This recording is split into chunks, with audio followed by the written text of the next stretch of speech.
Okay, we're going to go ahead and get started here today.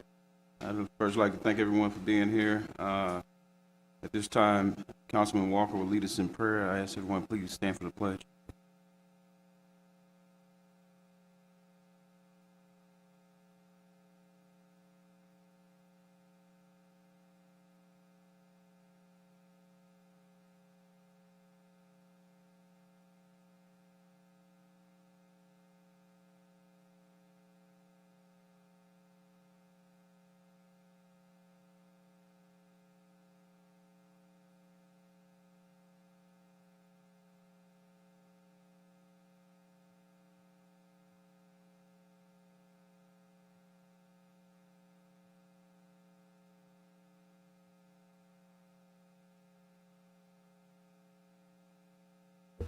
Okay, again, thanks everyone for coming. We're going to go ahead and dive right into our regular agenda.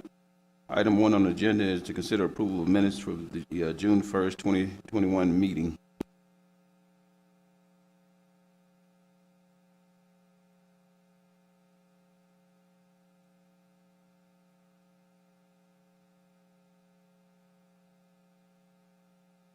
If everyone has had a chance to review the minutes, the floor is open for a motion. Make a motion, we accept the minutes as presented. I'll second. Okay, a motion by Councilwoman Sproul and second by Councilman Adams. Madam Secretary, record a vote, please. Aye. Aye. Aye. Aye. Motion carries unanimously. We'll go ahead and close item 1. Item 2 on the agenda is to consider approval of pay request from KSA for May invoices. Mr. Andrew. Good evening, Mayor and fellow council members. What you have before you is the total of the invoices for all the engineering contracts we have with KSA for their monthly payment. It was recently decided that we were bringing those to council to make sure that you're aware of where we are, where we stand with our projects, and to be open with all our information.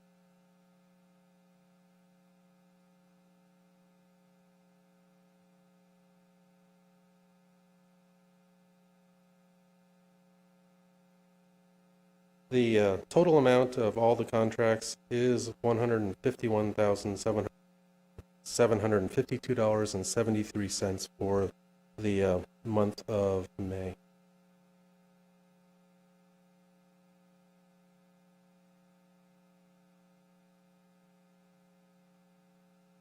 Okay.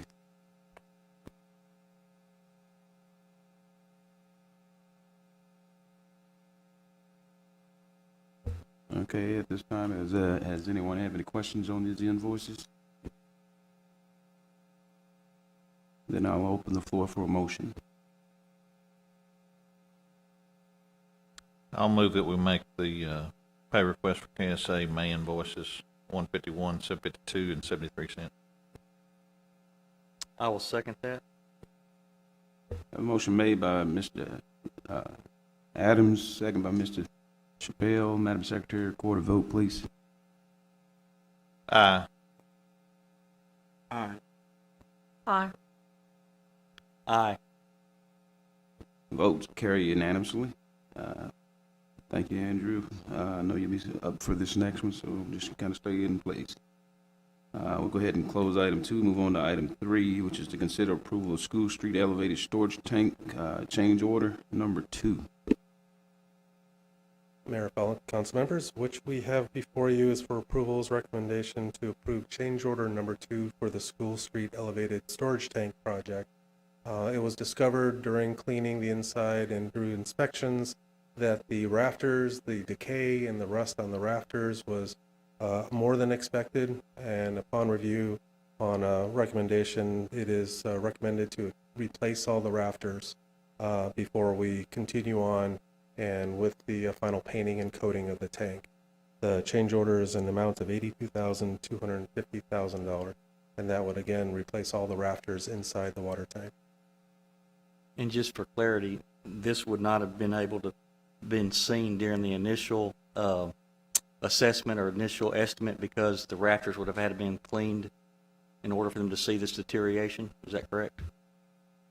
That is correct. We had to clean them and get exposed. Most of the rust is actually occurring on the top of the rafters between the roof panels and actually the rafters themselves.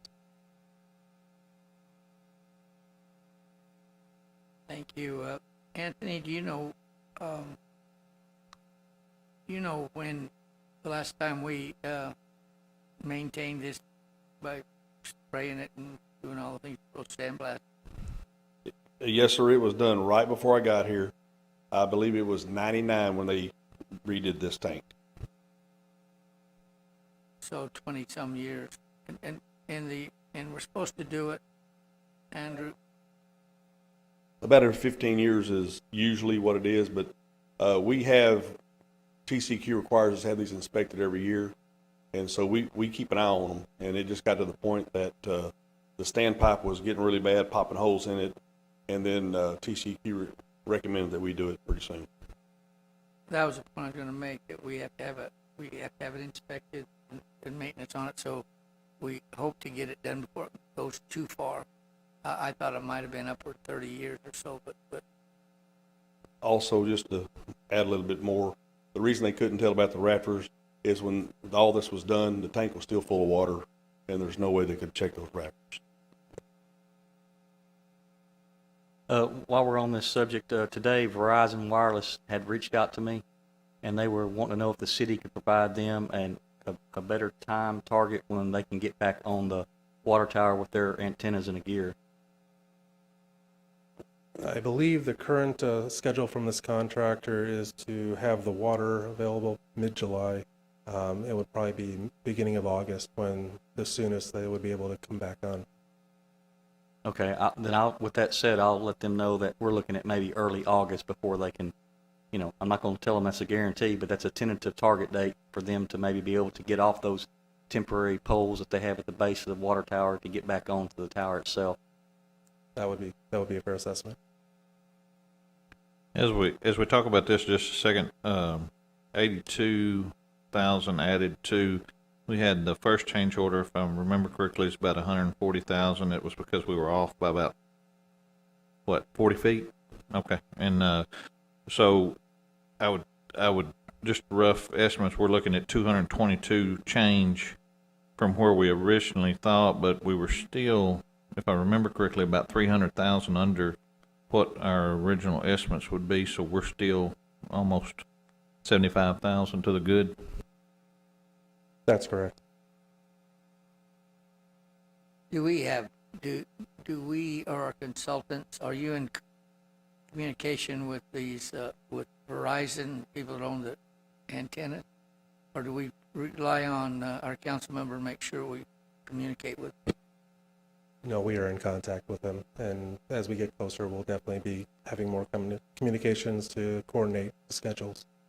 I was fixing to say, if y'all haven't heard, Verizon is getting a lot of kickback because that drop in the elevation has caused them tremendous drop in service, and they're having some issues with our citizens being unhappy with the service they're being provided right now. That's a big deal right now in town.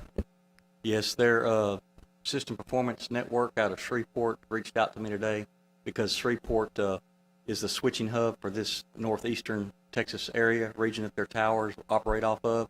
And to Councilman Adams' point, they're just wanting to know when they can get back to normal operations because they are taking a lot of complaints because the RF propagation is a lot lower because it's so much further down to the ground than where it was up on top of the tower. So it does change the way the pattern propagates and the way the signal strength is and drops calls, etc. Affects your throughput with data. So that's why they reached out to me today, because they wanted to make sure that it was still on track. They should be aware, since they're on the water tower, that it's going to have some maintenance, so they're going to be needing to take it off from time to time. And even if they had their own tower, they'd have to do some maintenance on it, but they wouldn't need to take it off. With ours, they got to move it, and so I'm sure they've worked that into their plan. Well, they have, but they indicated to me that they said from their perspective, it looked like the project had stalled for a while. That was their words. We are working with this contractor. We've met with the owner on site to try to get it back on schedule. The weather delays have played a big part of it. They can't do any cleaning when there was thunderstorms, and of course, we all know what happened last month. So we are aggressively working with this contractor to get it back on schedule. One, we want to get the water back in the tank as soon as possible, as the summers are starting to warm up. No, I appreciate that. Again, Verizon was just concerned because they're a nationwide carrier, so they deal with this in every state, in every municipality that they have coverage, where they have co-locations on city water towers. So they're very familiar with this, and so they know what on average it should take, and they realize this one's taking longer than normal. I just for the record, want to say that I've not received a call from them. Don't know if you guys received a call from Verizon. To have them reach out to one of our city council members, to me, is bad behavior, but it's just my... They know me because I have a relationship with Verizon on my civilian career side. So I work with Verizon on a daily, weekly basis for my job. So they know, hey, let's just go to Henry because he's on the council. Let's see if he can find out what the status is. And so I don't think they were trying to necessarily,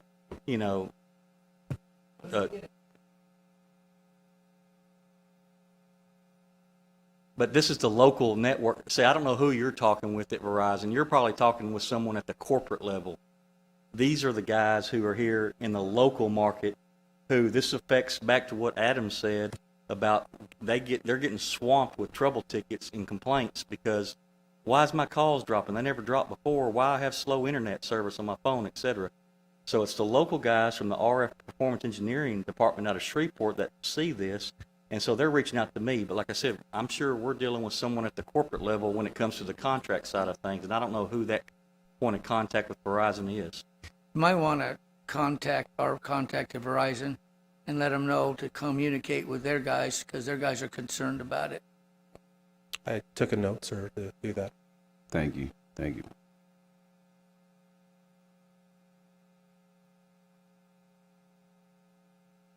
Do we have any more questions on this item? Okay, the floor is open for a motion on this item. I make a motion that we approve the School Street Elevated Storage Tank Change Order number 2. I second the motion. I have a motion by Mr. Henry Chappelle, second by Mr. Jerry Walker. Madam Secretary, record a vote, please. Aye. Aye. Aye. Aye. Motion carried unanimously. We'll now close item 3 on the agenda and move on to item 4, which is to consider approval of payment estimate for the school street construction project. And Mayor, fellow council members, this is the last item I have on the agenda today. This is our contractor pay estimate for the month of May for the School Street project. Again, we decided we want to bring this up for council for approval for key transparency and all the work that we're doing on these capital projects. This pay estimate is for a total of $15,296.11. I agree it is a little low, but again, we have had a lot of weather issues that prevented the contractor from working. There's also been some other logistical issues we've been dealing with the contractor. And as I mentioned, we're being aggressive to get a project back on schedule and be more aggressive to complete it in a timely manner. Andrew, can you tell me what that 15,000 is actually covering? Because I'm trying to decipher it here in this chart, but not exactly able to do that. Okay, so if you go through the chart, we have the quantities original previous month, and then the quantities completed to date, and then there's one in the middle. There's a couple numbers missing, actually on item 1.1 and 1.11, where they've actually paid, they're requesting for blasting and painting the interior of the elevated storage tank, and then the exterior. So items 1.1, 1.11, there's a request. Correct me. Bear with me for one moment, please.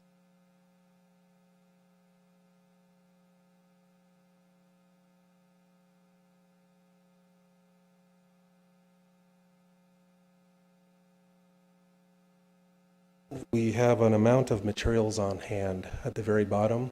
There is one item above, which is the remove the existing city antenna. There was a little amount up there for the current month where they were working on some of the antenna work at the top. And then the rest is materials on hand at the very bottom, which made up the difference. So we have the total amount to date. There's an amount for materials on hand, and then when there's retainage, at the very bottom is when we start dealing with the totals, is where it balances out to that 15,000. The materials on hand would have been the prep work, the things they need to do the sandblasting, which they're working on currently.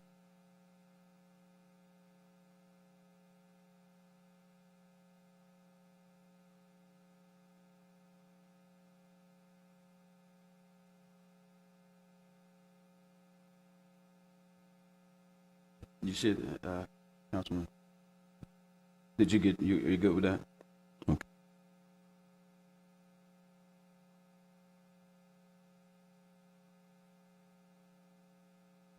Do we have any further questions on this item? Okay, if not, the floor is open for a motion. I'll move the pay estimate for the School Street construction project, 15,296.11. Second. Have a motion by Mr. Galen Adams, second by Ms. Sherry Spruill. Madam Secretary, record a vote, please. Aye. Aye. Aye. Aye. Motion carries unanimously. We now close item 4 on the agenda. Thank you, Mr. Andrew. Thank you very much. Okay, our next item on the agenda is item 5, consider approval of ordinance 2021-10 for the closure of unnamed street right-of-way adjacent to lots 1 and 10, Block C, TCAD ID number 13500, Lot 9, Block B, TCAD ID 13498, and Lot 8, Block B, Gaddis Place Edition. That's TCAD ID 13497. City of Mount Pleasant, Titus County, Texas, located on the south side of East First Street, west of Cecilia Drive. Mayor, Council, this is a request from Mr. Anthony Cooper. He owns property over on basically First Street. He purchased, I believe, somewhere roughly around 40 acres from the Catholic Church, what is Gaddis Place Edition. And he's been pretty steadily developing around the edges of the property down First Street. They're doing some single-family development. This is a portion of a short piece of street that was never named. It's on the plat, but it has never, there's no actual street there. The right-of-way exists by paper only. It's basically a 50-foot right-of-way. It's about 270 feet in length north to south. And his property is adjacent to it. There is one other lot owner there that's adjacent who has signed into the request for it to be abandoned also. We did take this, there's basically 3 lots that are adjacent to the street, and one of them's owned by another person. Brian Niblett is the owner of the other single adjacent lot. If this council agrees with P&Z did recommend that. We did hold a public hearing, and I believe you're also supposed to open a public hearing tonight on this case too. To remind you of that. We didn't have anybody really show up to address that. Any concern about closing that? It does not really affect the overall circulation of anything over there. There's other connections that if they do eventually get built or they get realigned, it doesn't really affect the existing neighborhood that's already built in Gaddis Place there. So this would really have no bearing on it whatsoever in that subdivision. But the procedure, this is the procedure that the city has established for trying to abandon right-of-way, and it's been done in the past, and there have been some streets and some alleys and whatnot that have been abandoned through this method. So if you abandon this, agree to abandon this portion or this unnamed street, then what will happen once that occurs? Then we'll have the Mr. Cooper come back in with a replat It will replat that area and show that that portion's been abandoned, and it'll become a new lot number. It'll probably realign a little bit, one of those lots, probably realign one of those lots somewhat, but that will actually become a lot. And I've talked to Mr. Rutan, our attorney. The city may go ahead and issue a quick claim deed just to take that portion of our part. There's no question that we have something on file that says that we're no longer have any claims to that right of way, and then if the other owner also or the owner, adjacent property owner, will have to be also a party to this, either an affidavit saying that he has no interest in this, but we'll get that squared up with Mr. Cooper before that plat comes in. He'll have to show that to us along with the replat in terms of ownership. Yes, sir. Mention it hard enough. So that street, was that given to us as fee simple? I mean, is that our property now and we can just give it back to them, or do we have to have compensation or bidding it, or? It was basically just dedicated as a right of way. I mean, it's dedicated on that plat. It's real confusing because nobody would ever know there's that many platted lots over there on that particular tract.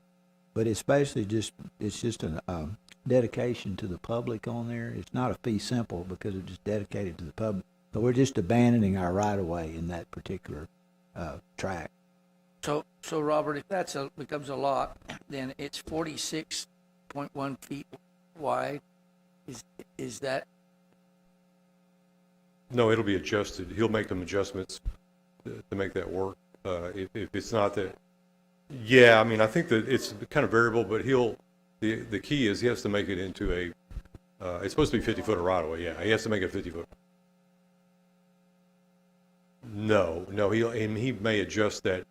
He'll adjust it into one of the other lots and make that adjustment to there on his side. Yeah, we'll make sure he makes it. That's what he wanted to do. It has to meet the zoning requirements over there. Hey, Robert. So within that 50-foot right-of-way that's 270 foot long, have we verified if we have any of our own underground utilities within that easement?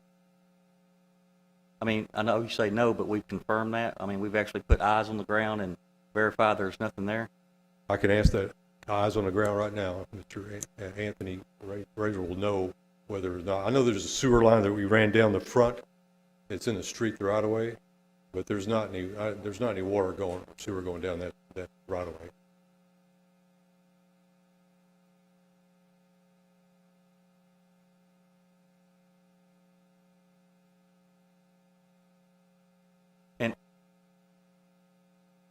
And the reason I asked that, again, back in my line of work, we had to do locates for boring fiber, and we're always finding where, oh no, there's no utilities there, and we get out there and start boring, and lo and behold, there's a gas line, water line, you name it. Because they thought it was abandoned.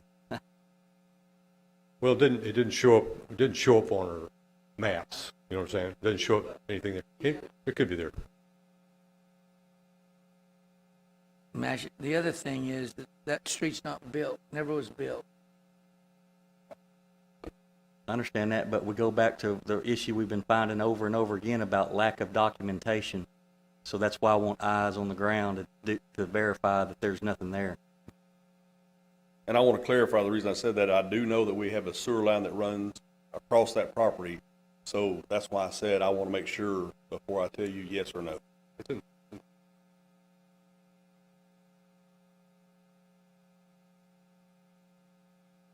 No, sir. We have a 12-inch sewer line that runs across that property, not parallel with the street. We have a sewer line in the first street. I know this is back on back toward, I think,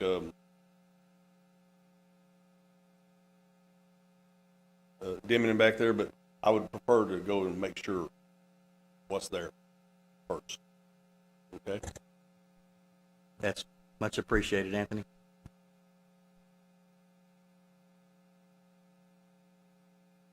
So do we need to postpone this bit and this thing until we verify that there's no utilities involved?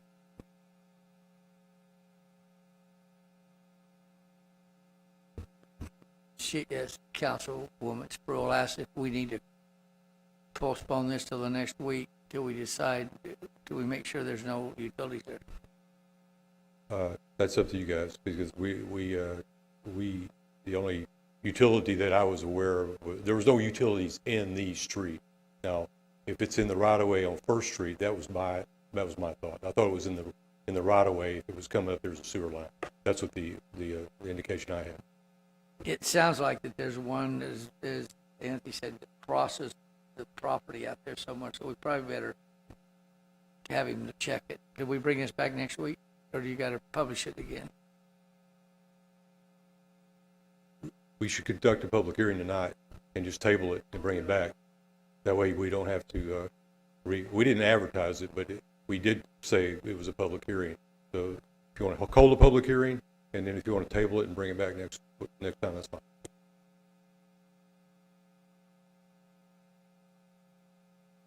The public hearing section of it. So let me know when the public hearing part closes. I did not change the agenda item.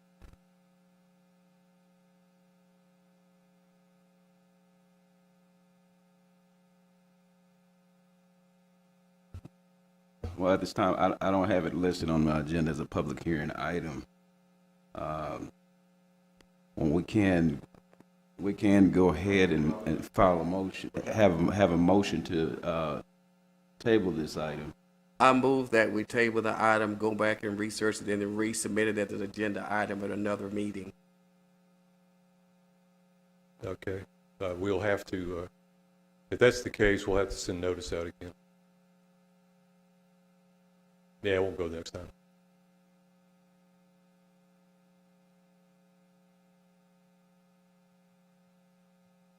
Well, it says 15 days in your ordinance. I did 15 days notice. I notified for 15 days for this hearing.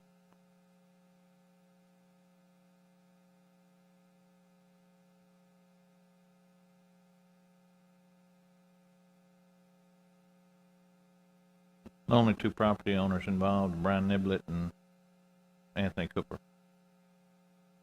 Kerry, we probably need some advice, but if we have to have 15 days to advertise it, it's gonna take us to the first meeting in July to do that. Yeah.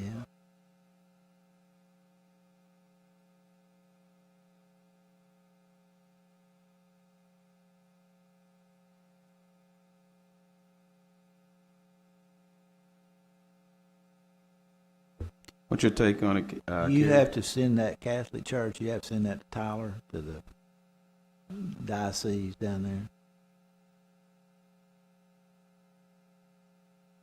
Here, okay.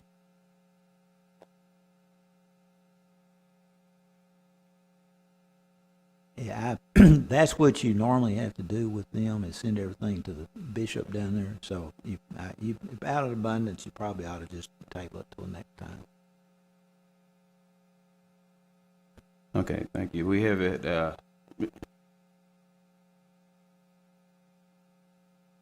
Mr. Walker has made a motion to table the item. Do we have a second?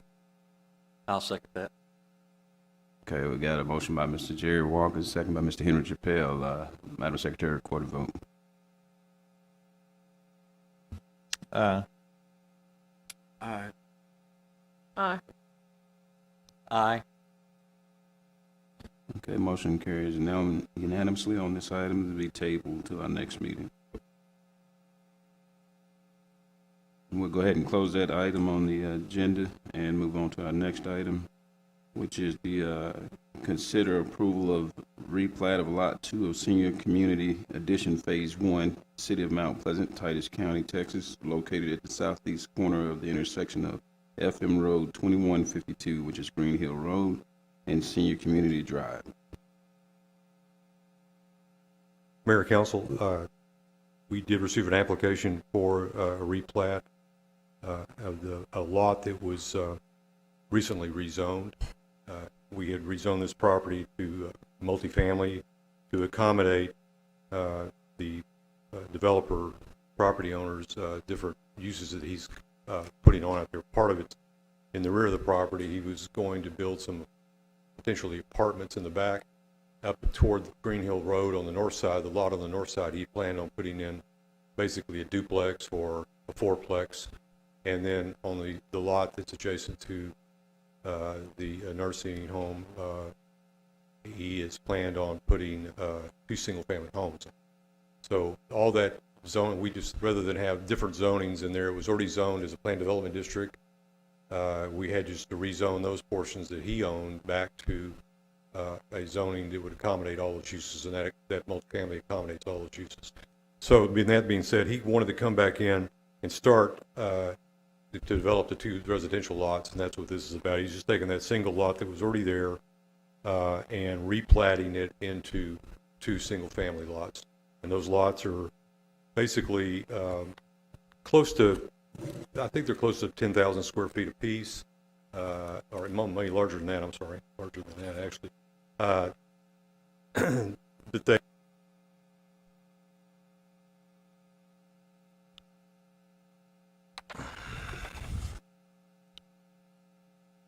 yeah, I think I'm sorry, they're closer to an acre apiece. There was like a 2-acre tract.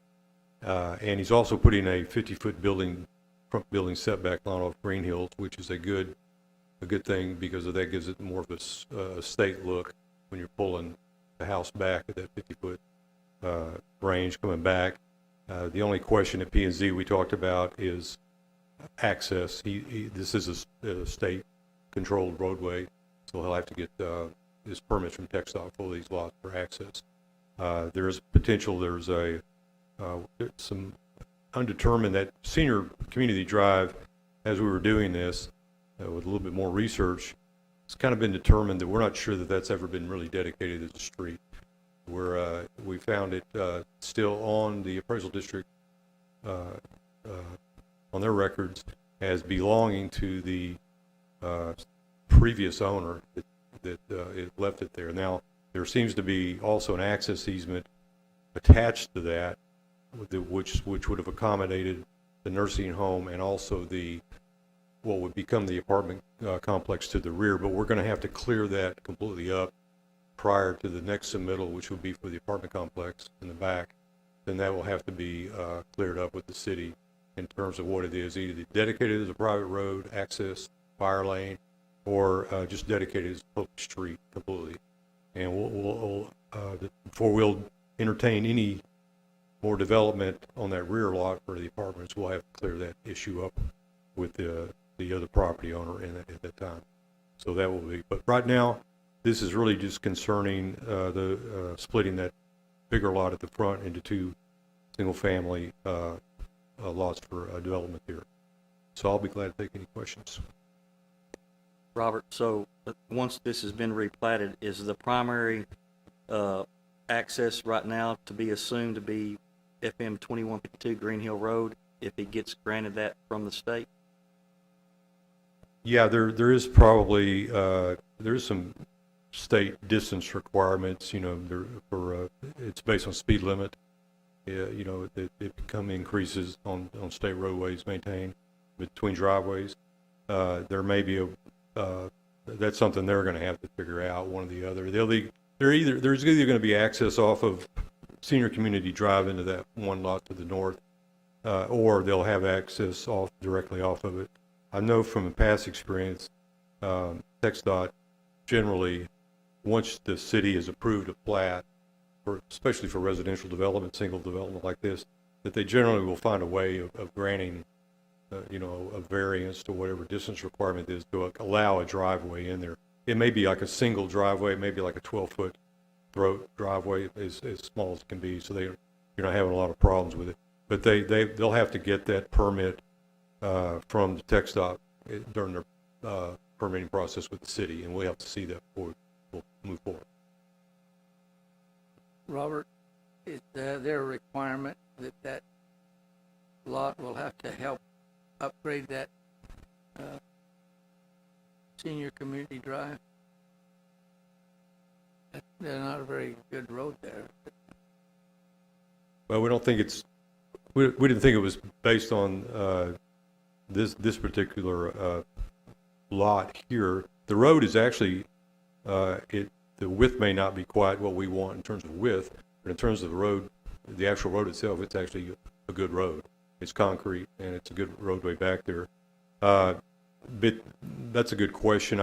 We didn't really present trying to improve that. There's going to be some potential improvement where the apartment complex comes in the rear. So, and to be honest, Mr. Thatcher, through this whole process, I mistakenly, I understood it to be a public road already. I thought it had been accepted by the city. It has a city street name, has a city street sign on it, and it appeared from the survey that we got on the zoning case that the surveyor indicated, even on the plat now, that they thought it was a right-of-way that had been dedicated. So I don't have that answer necessarily, but I don't think at this point that we can retrofit it, go back and say, now it's time to improve the road to city standards. When the apartments come in, will they? They will certainly have, that's the question we'll have to answer.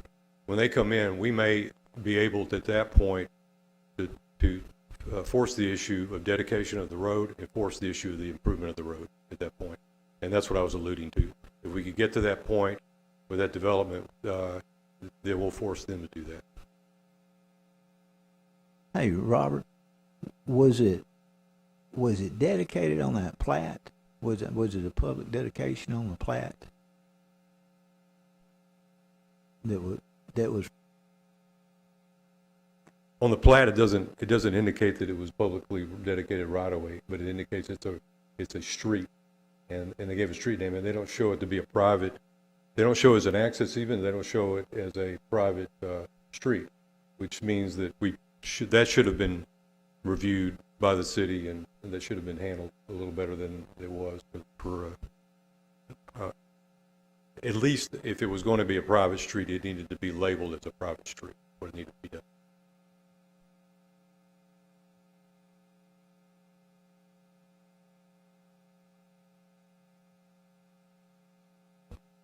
But again, these two lots, they do have, they are meeting the requirements, the zoning requirements, and they're also meeting the requirements for street frontage. These two lots are. The real issue is, for them, is really basically access for the not lot on the north side, because there's a distance requirement between the driveway.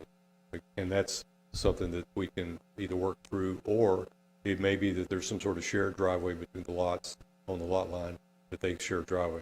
That's not a good thing to do, but sometimes that happens. But that's a text doc decision that we'll have to deal with.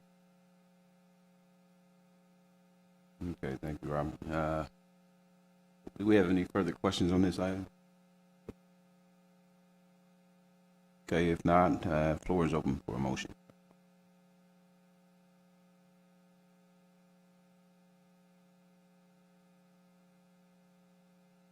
I make a motion to approve of a replat of Lot 2 of the Senior Community Edition, Phase 1, City of Mount Pleasant, Titus County, Texas, located at the southeast corner of the intersection of FM Road 2152, aka Greenhill Road, and Senior Community Drive. I'll second the motion. Okay, we have a motion made by Councilman Chappelle, second by Councilman Adams. Madam Secretary, please record a vote. Aye. Aye. Aye. Aye. This motion carries unanimously. We'll now close item 6 on the agenda. At this time, we'll be going into item 7, which is our public comment. At this time, if we have anyone from the public that would like to speak, please come up and state your name. If not, Madam Secretary, do we have anyone online or anything like that? No, sir. Okay, at this time, we'll go ahead and close item 7, public comment. Our next item on the agenda is the city manager's report, item 8. I'd like to just make this one comment to our engineer who's over our building maintenance. Would you check out the air conditioning in this room before next council meeting? And I just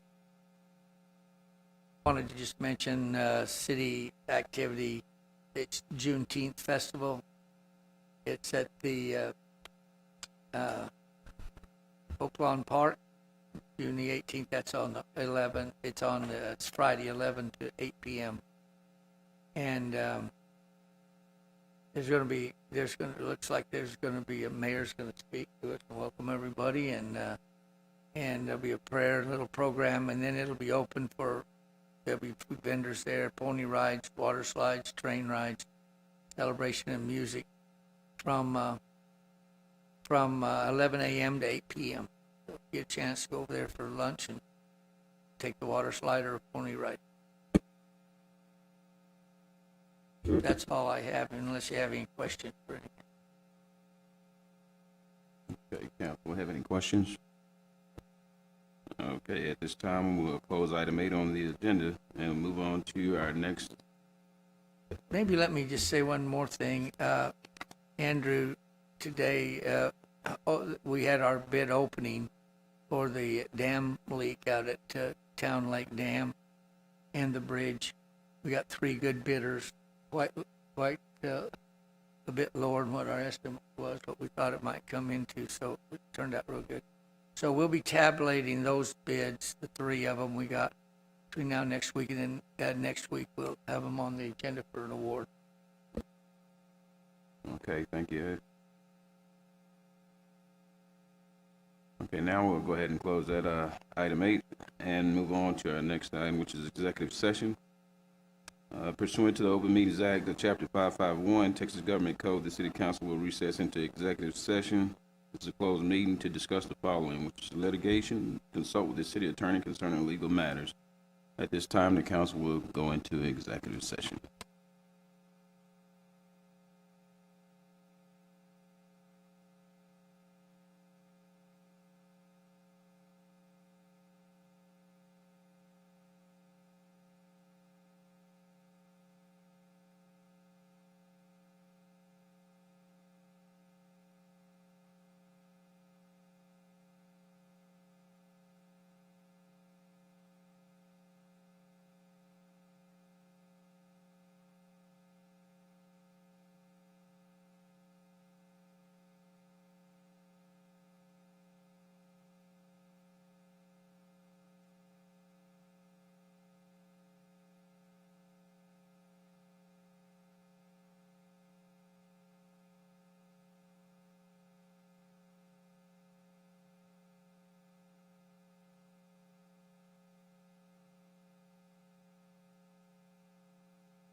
The time is now 8:38, and in accordance with Texas Government Code, Chapter 551, the City Council will reconvene into regular session at this time.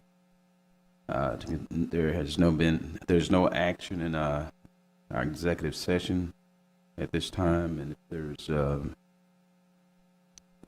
no further questions about anything on the night, then we'll go ahead and open for a motion to adjourn.